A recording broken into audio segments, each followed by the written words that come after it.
To back screen पर लाल निशान दिख रहा होगा, कभी लाल निशान कभी हरा निशान है मार्केट्स के अंदर, ये चल रहा है। और हमने आपको सुबह भी और कल भी गाइड किया था कि मार्केट के पास शॉर्ट कवरिंग का फ्यूल खर्च हो चुका है, अब मार्केट को चलना है तो लॉन्ग के साथ ही चलना होगा। जब तक लॉन्ग सिस्टम में आएगा नहीं तब तक बाजार अब चलेगा नहीं, क्योंकि जिसके बेसिस पर आप चलते थे वो तो ख़त्म ही कर दिया ना आपने। आपको 100 किलोमीटर की यात्रा करनी थी, 60 किलोमीटर का तेल आपकी गाड़ी में मैंने शॉर्ट कवरिंग का डाल के दिया था, आप चल के आ गए। अब 40 किलोमीटर कैसे कवर करोगे? उसके लिए लॉन्ग चाहिए। लोग यहाँ पे खरीदे, लोग यहाँ पे एंट्री करें, उसके लिए बहुत सख्त ज़रूरत है। एक और बात, केवल आप ही नहीं बल्कि एफआईज भी 15% से चलकर आके 30 और 32% पे आके रुक गए हैं। लास्ट ट्रेडिंग सेशन में यानी कि कल के सेशन में करीब 2% की तो बाकायदा उन्होंने भी कटौती की है अपनी लॉन्ग साइड के अंदर, 32 से 30 हुई है।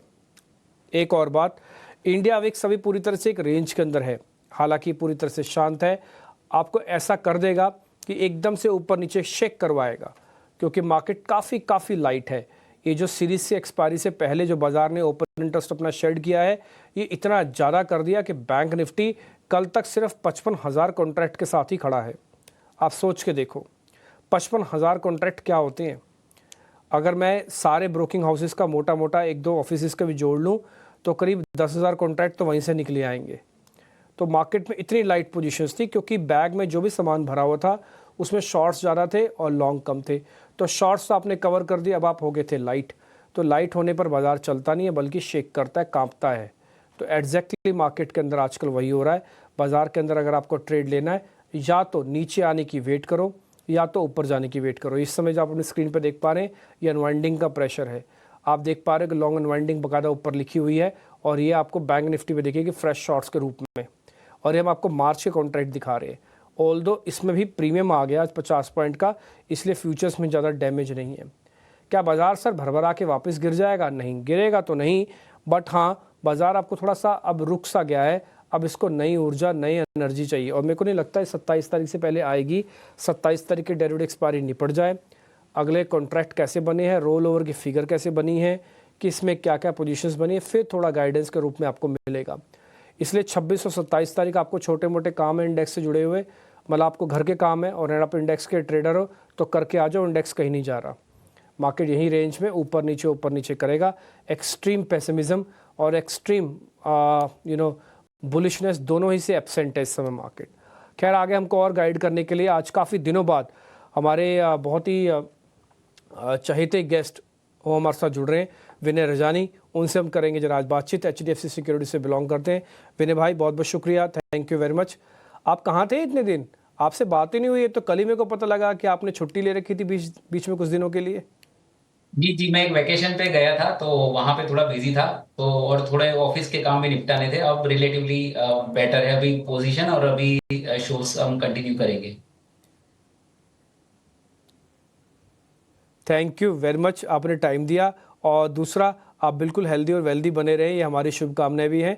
अभी आपसे मैं चर्चा करता हूं सर स्टॉक्स और इंडेक्स के बारे में, लेकिन उससे पहले कल का रिपोर्ट कार्ड दिखाना जरूरी है। प्रशांत सावंत कल के हमारे मेहमान थे, उनका रिपोर्ट कार्ड दिखाते हैं।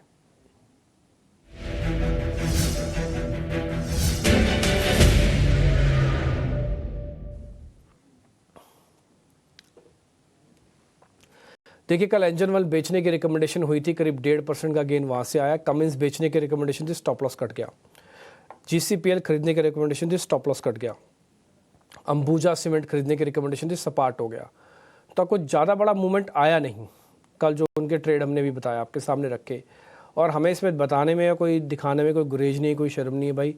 किस दिन बहुत बढ़िया जाता है, किस दिन ठीक जाता है, किस दिन थोड़ा ख़राब भी होता है।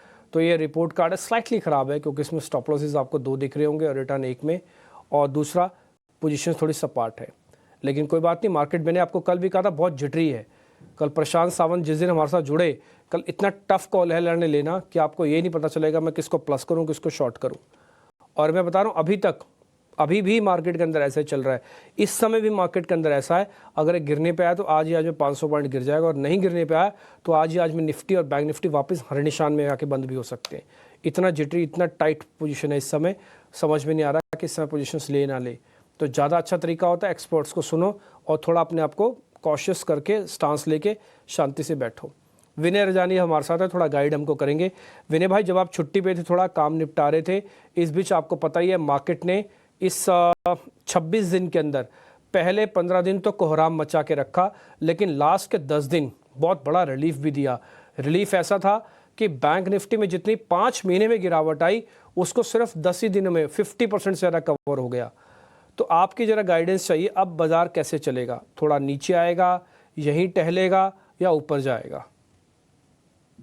तो डिम्पी जी, हमने देखा था कि निफ्टी ने जो रीसेंट स्विंग लो बनाया 21,964 पे बनाया था और वहां से करीबन 1900 पॉइंट से भी ज्यादा रिकवरी देखी है। कल का हाई देखें तो 23,869 का हाई था और वहां से करीबन 300 पॉइंट का करेक्शन आया है। तो 1900 पॉइंट की बढ़त के बाद अगर 300 पॉइंट का करेक्शन आता है तो it is a normal profit booking. और हमको ये देखना चाहिए कि ये कहाँ पे सपोर्ट ले सकता है। जहां जहां तक पोजिशनल ट्रेंड की बात है तो पोजिशनल ट्रेंड डेफिनेटली स्ट्रॉन्ग है। अभी आप प्राइस वाइज सेटअप देखेंगे तो मूविंग एवरेज वाइज तो निफ्टी अपने 50, 100 और 200 दिन की एवरेज के ऊपर ट्रेड कर रहा है, एक्सपोनेंशियल एवरेज की इसके ऊपर ट्रेड कर रहा है। दैट क्लियरली शोज दैट के positional trend of the market is quite bullish. थोड़ा बहुत प्रॉफिट बुकिंग और रनिंग करेक्शन मार्केट का एक बुलिश ट्रेंड का एक पार्ट होता है, वही हम देख रहे हैं पिछले 2 ट्रेडिंग सेशन से। तो सपोर्ट जो है वो मुझे लग रहा है कि जो 100 एक्सपोनेंशियल एवरेज और 200 डेज एक्सपोनेंशियल एवरेज, ये दोनों एक्सपोनेंशियल मूविंग एवरेज 23,400 के करीबन है।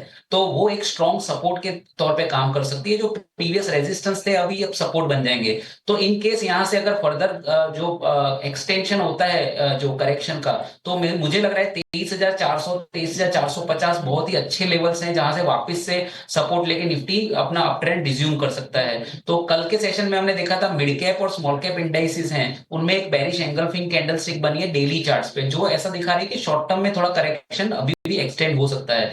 तो ऐसा सेटअप दिख रहा है कि ओवरऑल पोजिशनल ट्रेंड हमको बाय साइड पे रखना चाहिए। बट शॉर्ट टर्म की बात है, आने वाले 1-2 ट्रेडिंग सेशन की बात है, तो हाँ रनिंग करेक्शन कंटिन्यू हो सकता है। और 23,400 से 23,450 की रेंज आपको देखिए तो वहां पे आप लॉन्ग पोजीशन वापस से क्रिएट कर सकते हैं निफ्टी में।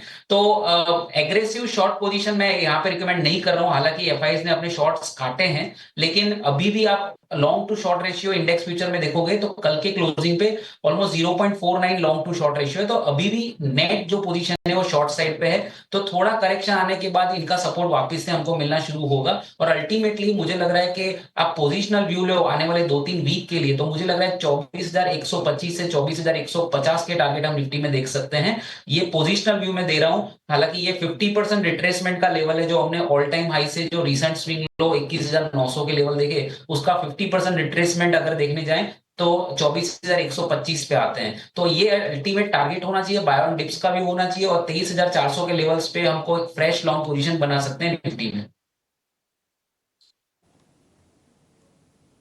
ठीक है सर, पॉइंट टेकन। ऑलमोस्ट हमारी भी यही कैलकुलेशन है कि यहाँ तो नहीं, बट हाँ थोड़ा डिप मिले तब आप इसके अंदर ज़रूर एक पोजीशंस बना पाएंगे। मौका ज़रूर मिलेगा। जिनसे बस छूटी है वापस बस पीछे आएगी तो आपको मौका मिलेगा, नहीं भी मिलेगा तो कोई बात नहीं। ठीक है जी, आगे बढ़ते हैं।